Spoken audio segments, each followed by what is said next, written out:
할렐루야. 주님의 이름으로 여러분을 모두 사랑합니다.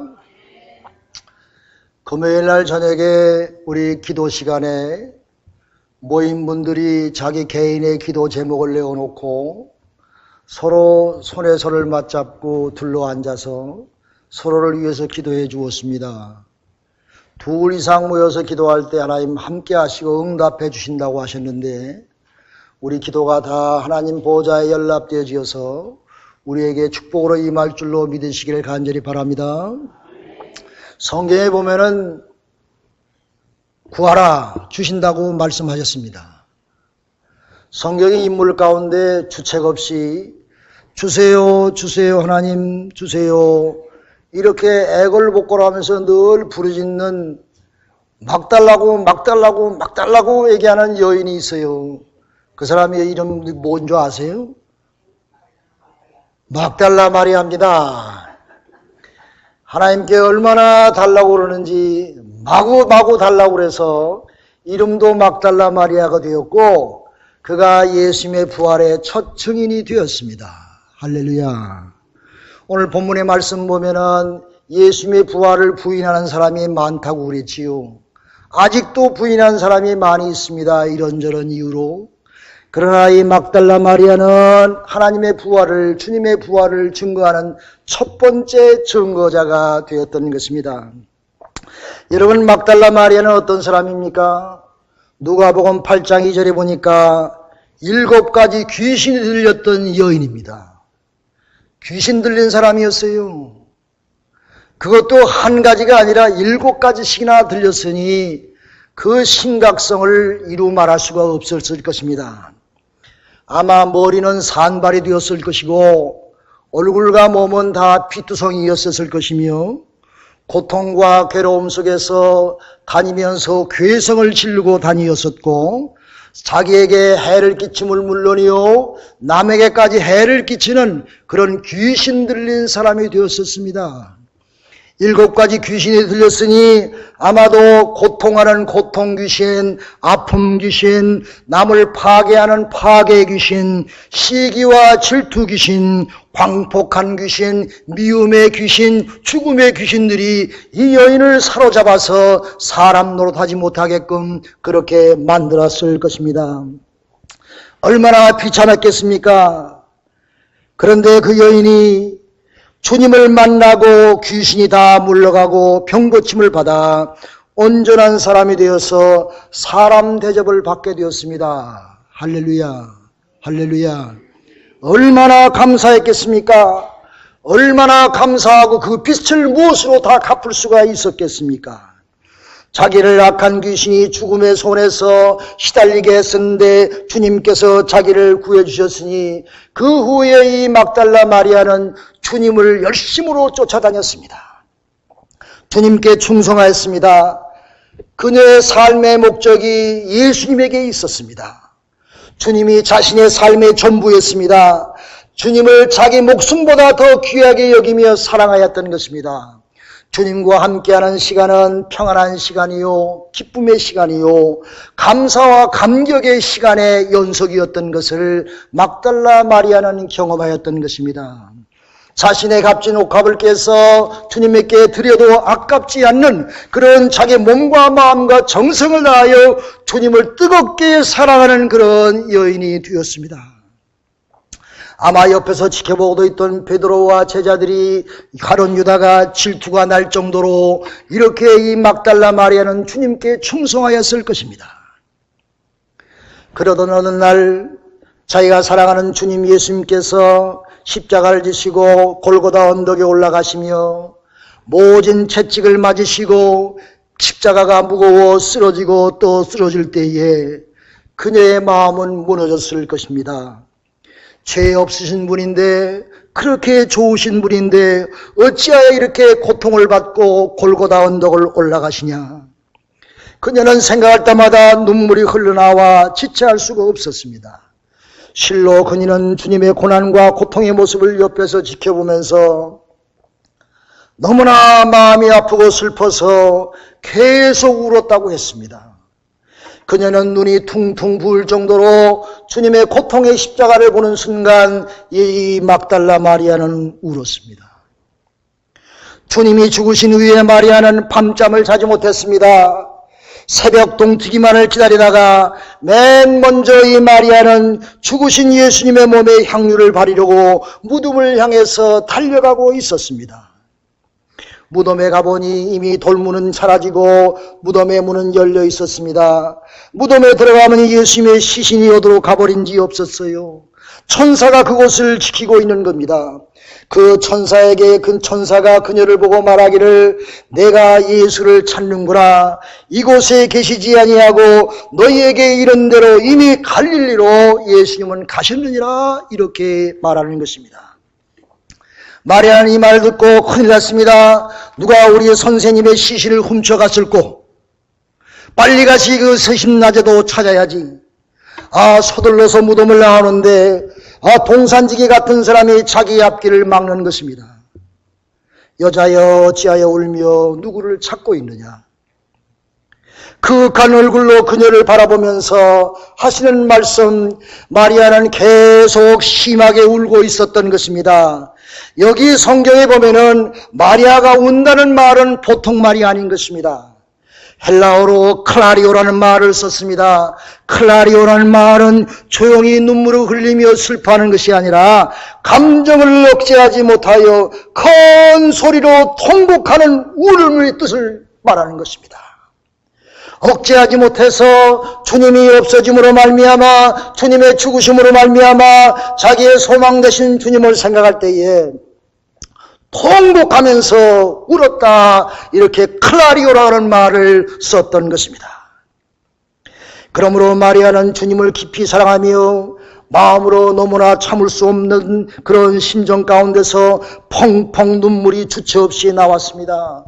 슬픔이 너무 넘쳐서 자신의 힘으로 억제할 수가 없었던 것입니다. 제가 잘 아는 여자 권사님이 관연한 딸이 교통사고로 죽었어요. 아이고 갑자기 이게 무슨 일입니까?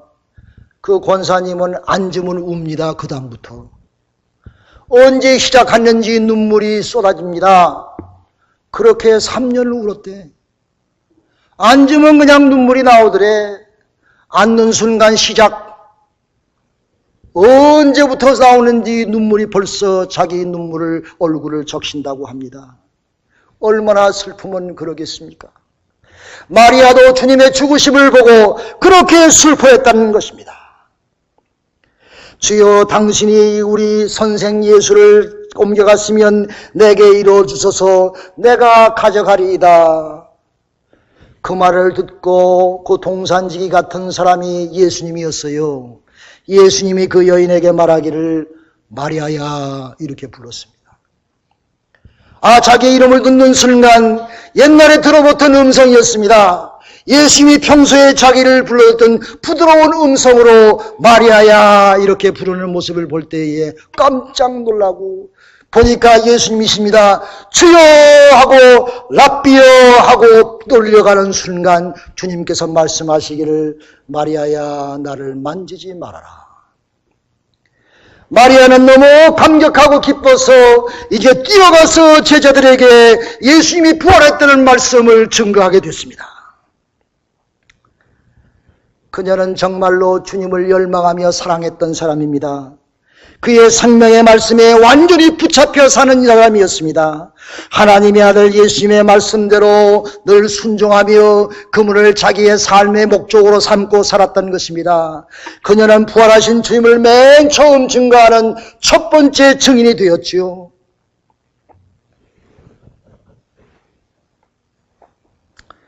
여러분 근데 이 막달라 마리아는요 촌동네 갈릴리 여인이었습니다. 이름 없는 여인이에요. 거기다가 귀신까지 들린 사람이었어요. 그런 천박한 지방의 출신으로 귀신까지 들렸던 이 여인이 이제 불행하게 살던 그가 주님을 만나서 인생의 변화가 찾아오게 되었습니다. 귀신을 쫓아드신 주님의 권한에 감격해서 그 후에 그 사람은 새 사람으로 변했으며 축복의 여인으로 변했으며 이제 예수의 제자로 늘 주님과 함께 사는 복된 여인으로 탈바꿈했습니다. 할렐루야. 그 후 이 막달라 마리아가 기독교 역사의 가장 중요한 사람이 되었습니다. 오늘날 동방교회에서 부활 후 두 번째 주일을 마리아 주일로 지킵니다. 이 귀신 들린 여인을 기념해서 그 여인과 같이 자기도 은혜를 받고자 동방교회 성도들은 그 여인을 기념하며 하나님께 찬송과 영광을 돌린다고 합니다. 그러므로 우리도 아무리 내가 죄인이었을지라도 마리아처럼 우리 자신을 구해주신 주님을 특별히 사랑하고 주님의 부활을 힘차게 증거하는 사랑이 넘치는 예수의 제자가 되시기를 주님의 이름으로 축원합니다. 여러분, 아가서에 보면은 사랑에 대해서 이렇게 증거하고 있습니다. 사랑의 힘이 얼마나 큰지 아가서에서는 이렇게 사랑을 노래하고 있습니다. 사랑은 죽음같이 강하고 무엇처럼? 죽는 자 앞에 이길 자가 없습니까? 죽음같이 강하고 그 사랑은 많은 물이 꺼치지 못하겠고 홍수라도 엄몰하지 못하리니 사람이 온 가산을 다 주고 사랑과 바꾸려 할지라도 오히려 그는 멸시를 받을 것이니라 그랬습니다. 이처럼 사랑의 힘은 위대한 것입니다. 좋은 걸 어떻게 그 사람이 좋은 걸 사랑의 힘은 당할 자가 없는 것입니다. 좋은 걸 어찌할 수가 없는 것입니다. 그 어떤 것도 사랑과 바꿀 수가 없는 것입니다. 진실로 막달라 마리아는 이러한 사랑을 한 사람입니다. 사랑은 위대하고 영원합니다. 사랑의 힘은 우리에게 무엇인지 할 수 있는 힘과 능력을 선사해 줍니다. 나는 할 수 없으나 주님의 사랑에 붙잡힘을 당하면 능히 모든 것을 다 할 수 있을 되시기를 주님의 이름으로 축원합니다. 모든 사람을 가슴에 품을 수가 있습니다. 여러분, 사랑의 원자탄 손양한 목사님을 아시지요? 그 두 아들을 죽인 원수, 그 아들을 자기의 아들로 삼았어요. 어찌 그럴 수가 있습니까? 자기 두 아들을 죽인 아들을, 남자를, 소년을 자기 양자로 키우면서 그를 사랑하고 돌보아주며 그를 믿음의 아들로 만들고 그가 나중에 주님의 종이 되기까지 결단하는 자리까지 쓰게 하였던 것입니다. 손 목사님의 사랑의 힘은 위대합니다. 그를 사랑의 원자탄이라고 말하는 것입니다. 사랑하는 여러분, 우리도 나는 할 수 없으나 주님이 함께 하실 때에 이런 사랑의 열매를 맺게 되실 줄로 믿습니다. 할렐루야. 우리 베델제당의 사랑이 넘치는 제안 되기를 주님의 이름으로 축원합니다. 축원합니다. 예수님의 제자들은요, 주님이 죽으실 때에 다 도망가 버렸어요. 주님이 죽으신 이후에 옛날의 생활로 돌아가서 옛날에 갈릴리 바다에서 어부의 역할을 하는 것을 다시 그 일을 하기에 자기 갈릴리로 돌아가 버렸어요. 갈릴리로 되돌아간 제자들을 한결같이 주님은 사랑하셔서 그들의 갈릴리 바다에까지 주님은 찾아오셨습니다. 자기를 배신하고 자기를 버리고 옛날 고향으로 돌아간 배신자 제자들에게 예수님은 다시 찾아가서 주님의 사랑으로 그들을 얼싸 안아주시며 그들에게 사랑의 복음을 증거해 주셨습니다. 그 후에 그들은 성령 받아 주님의 치유의 능력을 받았고 능력 받아서 베드로는 안전방해를 일으킬 수 있는 능력을 받았습니다. 할렐루야. 베드로가 설교하니 하나님 말씀을 증거하니 3,000명씩이나 회개하며 하나님께 돌아왔으며 모든 사람이 세례를 받고 하나님께 영광을 돌렸다 했습니다. 할렐루야. 배신자, 도망자, 베드로 모든 제자들이 예수의 사랑에 녹아지어서 모두 다 주님의 복음을 증거하다가 순교하는 순교자의 영광의 자리에까지 올랐습니다. 사랑하는 여러분, 우리는 주님의 대한 사랑은 어떠합니까? 우리가 혹시 입술로만 주님을 사랑한다고 말하면서 전혀 그런 행위가 없지 않습니까? 주님을 진정으로 사랑하는 믿음 생활을 하려면 제일 먼저 이 마리아처럼 예수님을 내가 만나야 됩니다. 예수님을 내 마음속에서 만나야 됩니다. 여러분, 불교에서는 그렇게 얘기하지요. 옷깃만 스쳐도 인연이라 그렇게 이야기하지요. 그런데 주님은 그렇게 만나면 안 됩니다. 여러분, 마라탄에 가서 수많은 사람과 옷깃을 스치는데 무슨 의미가 있어요? 누군지 압니까? 주일날 성전에 와서 하나님을 퍼스널리 만나지 못하고 옷깃만 스치고 가면 교회에 올 필요가 없지요. 아무 소용이 없지요. 사랑하는 여러분, 교회에 올 때마다 여러분의 삶 속에 여러분이 어디 있든지 간에 주님을 만나는 아름다운 복된 삶을 사시기를 주님 이름으로 축원합니다. 주님을 만나야 돼요. 내가 퍼스널리 주님을 만나야 돼요. 내 마음속에 주님을 만나야 돼요. 주님을 느끼고 주님을 마음에 영접하고 주님을 기쁨으로 맞이하며 사랑해야 돼요. 모세가 호렙산에서 40일 40야를 하나님과 만났습니다. 하나님에 대한 확신과 믿음이 생기게 되었으며 사랑이 넘치게 되었으며 하나님께 큰 능력을 받아서 그가 40여 년 동안 이스라엘 백성을 광야로 인도하여 그 모진 일을 잘 감당하고 위대한 지도자로서 이스라엘 백성을 가나안 땅으로 인도하지 아니했습니까? 하나님을 만나니 이런 능력이 모세에게 주어졌던 것입니다.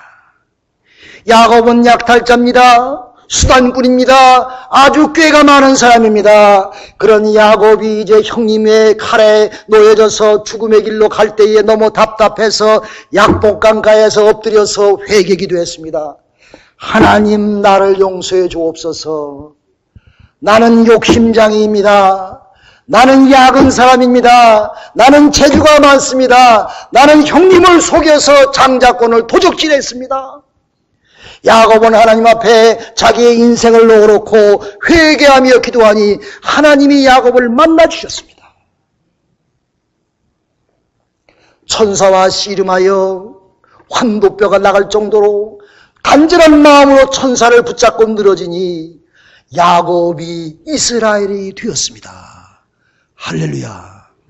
하나님을 만나니 하나님의 천사와 씨름을 해서 한판 짓고 나니까 야곱의 삶이 변화를 받았고 그 형님이 예수의 얼굴처럼 보일 정도로 아름다운 화해의 열매가 맺히게 되었습니다.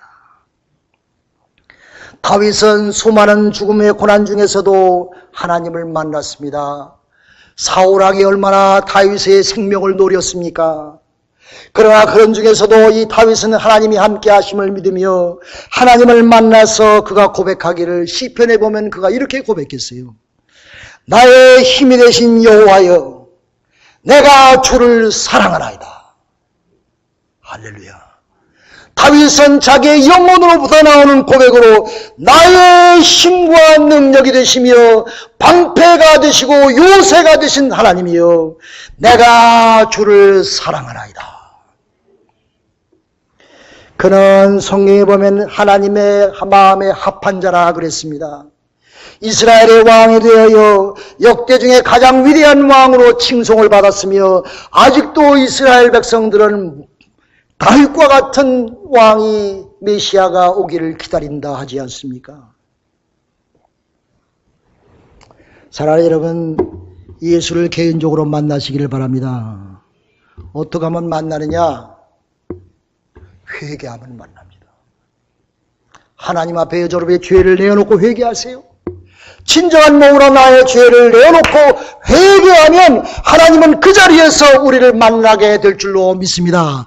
만나는 순간 우리는 축복받습니다. 만나는 순간 내 삶에 기적이 나타납니다. 하나님의 능력이 나타납니다. 과거의 나의 생활과 예수를 만난 이후의 생활은 하늘과 땅의 차이가 있게 되는 줄로 믿으시기를 바랍니다. 두 번째로, 마리아처럼 주님을 사랑하면 철저히 말씀에 순종하는 삶을 살게 됩니다. 주님의 말씀에 순종하는 생활이 곧 주님을 사랑한다고 하는 증거인 것입니다. 연인 사이에 사랑하면 남자가 여자 말대로 다 하더라고. 하늘의 별처까지 다 따다다고 주겠대. 다 하더라고. 나에게 주님의 말씀이 꿀송이보다 더 달게 다가와서 그것을 사모하게 되며 사랑하게 되며 그 말씀에 붙잡혀서 살게 되는 것입니다. 주님을 사랑하면 순종은 사랑하기에 오는 자연적인 현상인 것입니다. 순종하는 것은 내가 사랑하기 때문에 그렇게 할 수가 있는 것입니다. 억지로가 아니고 스스로 원해서 말씀에 순종하여 사는 것입니다. 그 순종이 나의 기쁨이요, 나의 즐거움이요, 나의 축복이 되는 줄로 믿습니다. 여러분, 세상에 가장 불쌍한 사람이 누군 줄 아세요? 책임감에 억눌려 사는 사람, 의무감 때문에 사는 사람, 율법 때문에 사는 사람, 비참한 사람입니다. 기쁨이 없고 즐거움이 없습니다. 그러나 내가 사랑하기 때문에, 내가 내 자녀들을 사랑하기 때문에, 내가 이웃을 사랑하기 때문에, 내가 하나님을 사랑하기 때문에 그 사랑의 동기가 되어서 모든 일을 감당할 때 그 사람은 행복한 사람입니다. 사랑하는 여러분, 하나님을 뜨겁게, 주님을 뜨겁게 사랑하는 마음으로 하나님의 말씀을 순종하고 사는 여러분과 제가 되기를 주님 이름으로 축원합니다. 주님을 사랑하는 마음으로 몸된 제단에 충성하세요. 주님을 사랑하는 마음으로 이웃을 사랑하세요. 주님을 사랑하는 마음으로 충성과 봉사를 다하는 여러분의 기쁨의 축복의 삶이 있기를 간절히 소원합니다. 여러분, 우리가 마지막으로 은혜를 기억하는 삶을 살아야 됩니다. 막달라 마리아는 주님께 받은 은혜와 사랑이 너무나 크기에 그의 마음속에 주님의 은혜를 항상 잊지 않고 기억했습니다. 은혜 속에 살았어요. 그게 은혜 속에 살았어요. 여러분, 이스라엘 역사 가운데 사사시대에 이스라엘 백성은 하나님의 은혜를 잊고 하나님께 배응망덕한 생활을 했습니다. 그래서 그때가 이스라엘 역사 중에서 가장 혼란스럽고 저주스러운 삶을 그들은 살 수밖에 없었습니다. 그들의 왕이 수없이 시도 때도 없이 바뀌었으며 또 하물며 며칠 동안 왕위에 올라있다가 살해당한 왕도 있었습니다. 그런 상태에서 백성들의 생활에는 얼마나 고통스럽고 힘들었겠어요. 왕이 그렇게 날아가 버리니. 이처럼 하나님의 은혜를 믿고 살아가는 백성은, 민족은 이처럼 아주 환난 가운데 살 수 있는 것처럼 우리도 하나님의 은혜를 잊으면 우리의 삶이 복되지 않는 것입니다. 막달라 마리아는 주님이 자기에게 베풀어준 은혜를 기억하고 어떤 위험을 무릅쓰고 여인의 몸으로 제일 먼저 새벽에 주님의 무덤에 찾아가지 않습니까? 주님을 자기 목숨보다 더 사랑했기에 어떤 거침돌도 자기 앞을 막을 수가 없었죠. 그러니 부활하신 주님을 제일 만난 영광스러운 부활의 증인이 되었습니다. 주님의 은혜를 깊이 느끼는 사람은 주님의 큰 사랑을 받은 사람입니다. 우리는 우리의 큰 죄를 주님께 탕감받았지요. 십자가의 보혈의 피로 우리의 모든 멸망과 저주의 지옥의 백성에서 구원받아서 하나님의 천국의 백성이 되었습니다. 주님의 은혜를 잊지 말고 기억하며 주님을 사랑하는 복된 삶이 우리 모두에게 있어야 될 줄로 믿습니다. 할렐루야. 저는 젊은 청년의 이야기를 좋아합니다. 여러분에게 이 얘기를 했는지 몰라요. 요새 젊은 사람, 참 마음에 드는 사람 찾기가 쉽지 않지 않습니까? 그런데 오늘 여기 나와 있는 젊은이는 참 내 마음이 들어요. 여러분의 마음이 들을 것입니다. 들어보세요. 어느 마을에 가난하게 살지만 성실하고 정직한 젊은 청년이 있었습니다. 그런데 어느 날 이 청년은 시장에서 떡을 사와서 먹다가 떡 안에 금화 한 양이 들어있는 것을 발견했습니다. 그 금화를 발견한 순간 얼싸졌다, 내 것이다 주머니에 넣지 않고 얼른 주인에게 돌려줘야지, 이런 생각밖에 없었어요. 그래서 그것을 들고 곧장 시장 떡집으로 달려갔습니다. 할아버지, 몇 시간 전에 내가 여기서 떡을 사갔는데요, 그 속에서 이 금화 한 양이 나왔습니다. 그래서 이것을 돌려드리려고 여기 왔으니 할아버지 이 금화를 받으세요. 그러자 떡집 주인은 고개를 갸우뚱하면서 아니, 그럴 리가 없는데 우리 집에서는 떡 속에 금화를 넣은 적이 없다네. 그러자 청년은 펄쩍 뛰면서 대꾸했습니다. 아니에요, 할아버지, 분명히 이 금화가 이 떡집 속에서 나왔다고요. 아니야, 그건 우리 집의 것이 아니라니까. 아닙니다, 정말입니다, 나를 믿으세요. 이 젊은이가 하도 역적을 내니까 그제서야 할아버지가 빙그레 웃으면서 솔직하게 얘기하는 거예요. 젊은이 그 금화는 자기 것이네. 할아버지는 밝은 표정으로 자기의 속사정을 털어놓았습니다. 여보게 젊은이, 보다시피 나는 이제 너무 늙어서 이 떡집을 제대로 운영하지 못하게 되었네. 그런데 내게는 자식도 없고 친척도 없네. 그래서 고민한 끝에 좋은 묘안을 생각해내었지. 우리 집에서 만들어 파는 떡 속에 금화 한 양씩을 넣어서 그것을 다시 우리 집에 돌려주는 사람에게 이 떡집과 모든 재산을 물려주기로.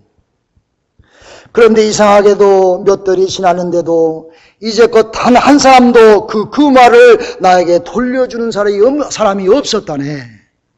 자네 젊은이가 처음이네. 자네야말로 진정 정직한 사람이네. 자, 젊은이, 내 이야기를 좀 듣고 내 부탁을 좀 받아주게. 이 떡집은 오늘부터 자네 것이네. 자네 것이네.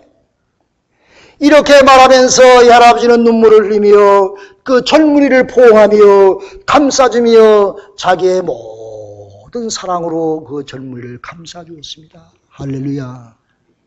사랑하는 여러분, 우리 베델의 성도들은 다 이와 같은 젊은이가 된 줄로 믿습니다. 부활을 믿는 성도들은 하나님을 뜨겁게 사랑하는 마음으로 우리가 오늘의 부활의 삶을 삽니다.